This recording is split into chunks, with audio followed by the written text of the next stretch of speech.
பார்க்க போகிறோம் 10th மேக்ஸில் எக்ஸசைஸ் 1.1ல் 6th சம்மில் செகண்ட் சப்மிஷன் பார்க்க போகிறோம். ஆல்ரெடி ஃபஸ்ட்டு சப்மிஷன் போஸ்ட் பண்ணியிருக்கோம், போய் பார்த்துக்கோங்க ப்ரீவியஸ் வீடியோவில்.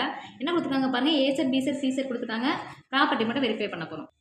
என்ன கொடுத்துருக்காங்க, A set B set C set கொடுத்துட்டாங்க. பட் ஏ செட்டில் வந்து எலமெண்ட்டாக கொடுக்கல. ஃபஸ்ட்டு எலமெண்ட் எடுத்து எழுதிக்கோமா. X belongs to W. X என்ன கண்டிஷன் கொடுத்துருக்காங்கன்னா x less than 2. Less than 2னா மீனிங் என்ன, 2 விட கம்மியாக. அப்போ 2 விட கம்மி என்ன வரும், 0 1. பி என்ன கொடுத்துருக்காங்க பாருங்கள், 1க்கும் 4க்கும் பிட்வீனில் இருக்குன்னு சொல்லியிருக்காங்க. அப்போ இங்கே 1 எடுத்துக்கணுமா, எடுத்துக்கக்கூடாது. 1 லெஸ்னா ஈக்குவல் இருந்தால் 1 எடுத்துக்கலாம், பட் 1 எடுத்துக்க வேண்டாம். அப்போ என்ன ஆகிடும், 2 3 4. ஏன் நம்ம 4 எடுத்துக்கோனா, லெஸ்னா ஈக்குவல் இருக்கனால 4 இன்க்ளூட் பண்ணியிருக்கோம். சி செட் அவ்வளோதான்.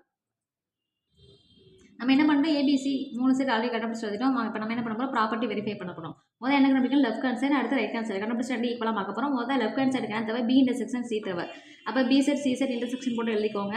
இன்டர்செக்ஷன் மீனிங் என்னன்னா, ரெண்டு செட்லையுமே காமனாக இருக்கிற எலமெண்ட் என்ன இருக்குது பாருங்கள், 3 இருக்குது. அப்போ பி இன்டர்செக்ஷன் சியில் என்ன வரும், 3 மட்டும் வரும். அதை என்ன பண்ணணும், ஏவோட கிராஸ் ப்ராடக்ட் பண்ணி எழுதணும்.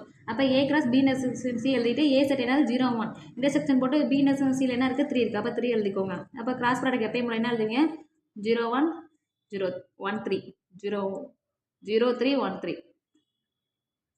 சரி, ஓகே. நெக்ஸ்ட் என்ன கண்டுபிடிக்க போகிறோம், ஏ கிராஸ் பி. அப்போ A set B set cross product போட்டு எழுதிக்கோங்க. எப்பயும் போல கிராஸ் ப்ராடக்ட் தெரியும் தானே, 0 2 0 3 0 4 எடுத்து எழுதிக்கோங்க. என்ன ஒரு 0 2 0 3 0 4. அடுத்து என்ன வரும், 1 2 1 3 1 4. க்ளோஸ் பண்ணிக்கோங்க.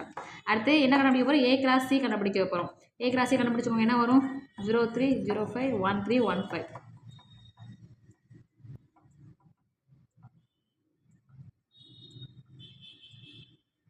நம்ம லெஃப்ட் ரைட் ஹேண்ட் சைடு என்ன தேவை, ஏ கிராஸ் பி கண்டுபிடிச்சிட்டோம், ஏ கிராஸ் சி கண்டுபிடிச்சிட்டோம். ரெண்டு என்ன பண்ணணும், இன்டர்செக்ஷன் பண்ணி அதோட இன்டர்செக்ஷன் மீனிங் என்னன்னா, ரெண்டு செட்லையுமே காமனாக இருக்கிற எல்லாம் என்ன இருக்குது பாருங்க, 0 3 இருக்குது 0 3 இருக்குது. வேறு என்ன இருக்குது, 1 3 1 3. வேறு எது இருக்கா, இல்லை. அப்போ அது மட்டும் எடுத்து எழுதிக்கோங்க. அப்போ என்ன வரும், 0 3 1 3.